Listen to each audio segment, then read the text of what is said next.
Dapat ang ating Pangulong Marcos o ang ating gobyerno ngayon ay magplano na at gawin na kung ano ang pinakamagandang pwedeng pagkagastusan o saan paggagamitan ng perang marirecover dito po sa flood control scam at lahat ng korupsyon na ngayon ay ninalabanan. Alam niyo kung bakit? Kasi pagka po ito ay, bawa, ibinalik sa National Treasury, tapos walang identity kung saan talaga gagamitin, parang hindi mararamdaman ng taong bayan. Ako po ang aking idea dito. Pasintabi lang, hindi naman tayo nagmamarunong. Dapat gumawa ng mga project ang Pangulo na maa-identify at hindi makakalimutan ng taong bayan na itong project na ito, ang ginamit na pera ay galing sa nirecover, na ninakaw ng mga sangkot sa korupsyon, sa flood control. Alam niyo kung bakit? Para maging, anong tawag dito? Para maging makasaysayan. Pagdating ng mahabang panahon, halimbawa mayroong pinatay yung bagong building at gumastos ng halimbawa 1 billion. So yung 1 billion na yan, yung building na yan, ilalagay doon para malaman ng mga kabataan at ng taong bayan at ng mga turista na ito ay galing sa na-recover na pera na ginawa ng mga korap o yung recovery galing sa korupsyon.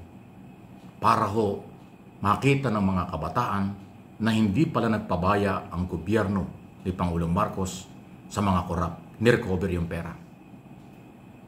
Alam niyo kung bakit ko ito sinasabi? Kasi ang lumalabas ngayon, mga 12 bilyon na.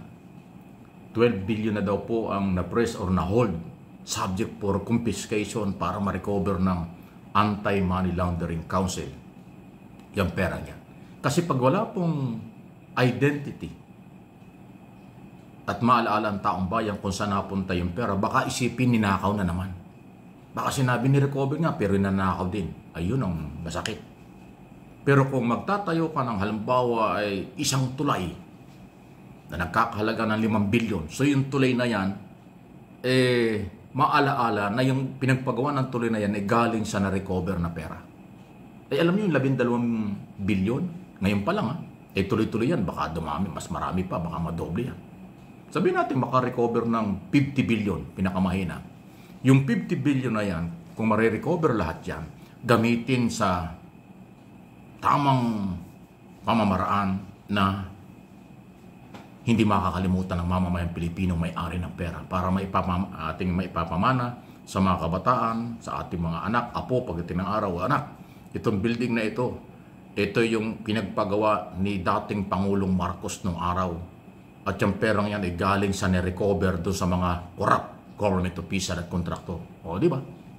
Nagkaka-interest. Mayroon palang ginawa si Marcos na gano'n. Ang ganda, di ba?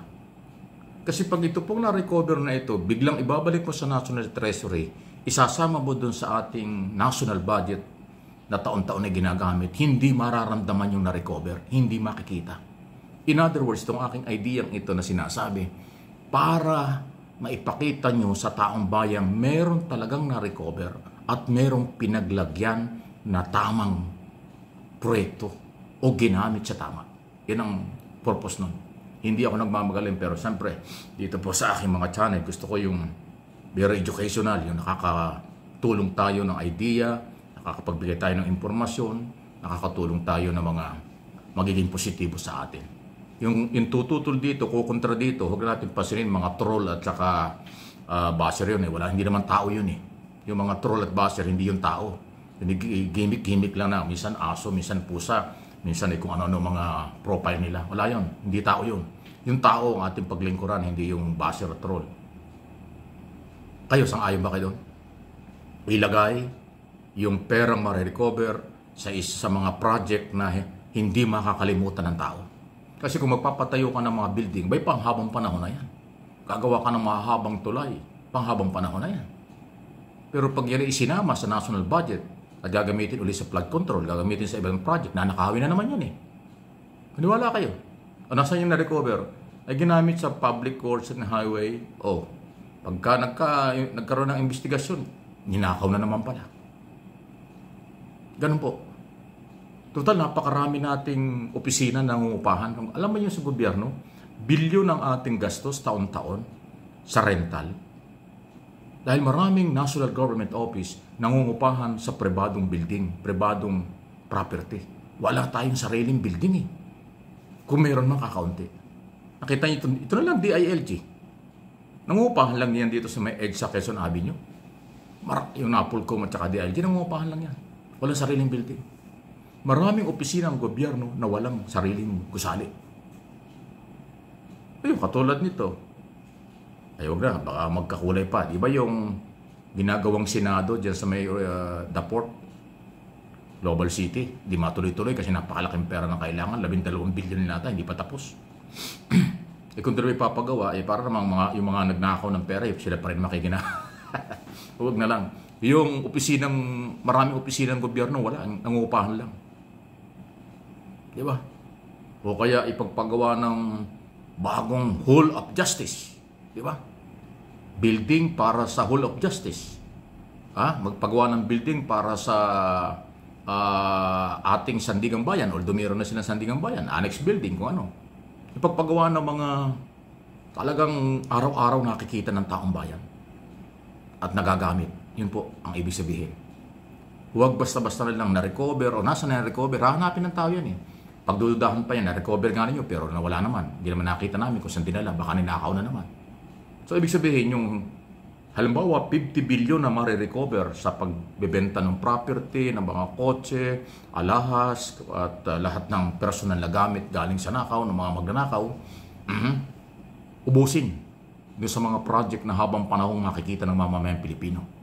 Walang korupsyon, pagpapagawan. Alam niyo yung 50 billion, maraming building yun.